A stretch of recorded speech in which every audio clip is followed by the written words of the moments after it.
In a land that knows a thing or two about tsunamis, Corona's Delta variant has brought a killer wave that's smashing its way across this sprawling archipelago.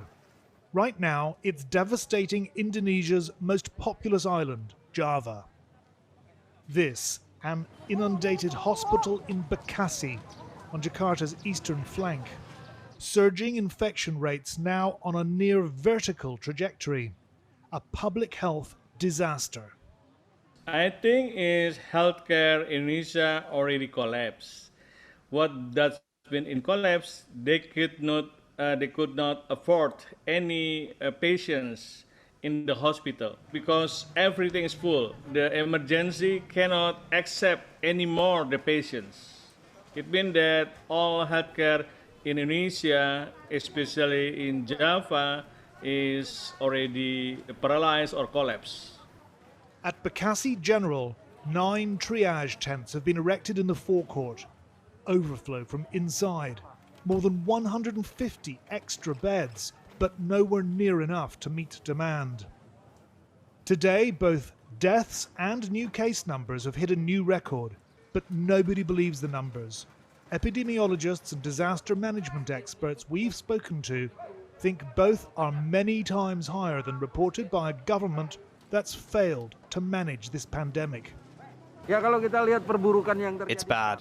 Things are really deteriorating. My first concern is the lack of oxygen. Demand is high and most cases suffer shortness of breath. The other concern is the number of beds. I've added 100 more at the stadium, but it's full, as is the hospital. 7 hospital staff have died now. 9 more have tested positive. Sinovac, the Chinese vaccine with which most have been double jabbed, has proved unable to protect against the Delta variant. As a human being, I'm worried, scared, but I pray and draw strength from my trust in God. Even if my colleagues don't make it through this, I will continue to fight alone. Across Indonesia, COVID's killed 1,200 health workers, including 460 doctors. In June, it killed 7 times as many doctors as died in May. And this month, 37 doctors dead already. Some are afraid, but I've been treating COVID patients every day since March in 3 separate practices. I change my PPE 3 times a day. I leave home early in the morning and get back at 10 p.m. The body of a dead patient is wheeled past the living towards the morgue. Inside, hospital reception's now the new ER. Every room crowded with people struggling to breathe. Another hospital in a nearby city was forced to close last week when it ran out of oxygen, and 63 patients died in a single day. Exhausted, hazmat-suited nurses daily confronting massive viral load, protected by a vaccine they all know doesn't work. In the morgue, 9 bodies lie under batik sarungs, another in the corridor outside. It's not even 11 a.m. Lost lives marked by sheets of A4 paper. Patients sweltering in the car park moved in to fill vacated beds. Nikki Mayang Sartika's husband is in the tent. He'd nearly died in the middle of the night before some oxygen arrived. That 4 a.m. experience, my God, it scared me, she says. My mind was all over the place. It's really messed up. Every time I hear that someone's died, it terrifies me. The battle for oxygen in Jakarta is being fought on Jalan Minangkabau.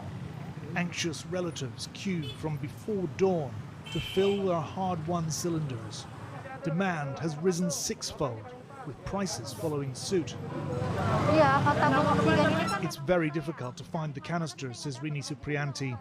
Prices have gone through the roof.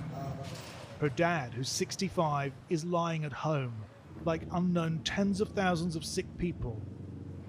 At Rorotan, in Jakarta's northern outskirts, a swathe of industrial land has been redesignated as a COVID cemetery for industrial-scale mass burials.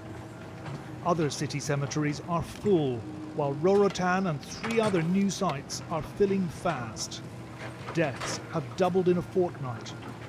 Indonesia is now Southeast Asia's COVID ground zero.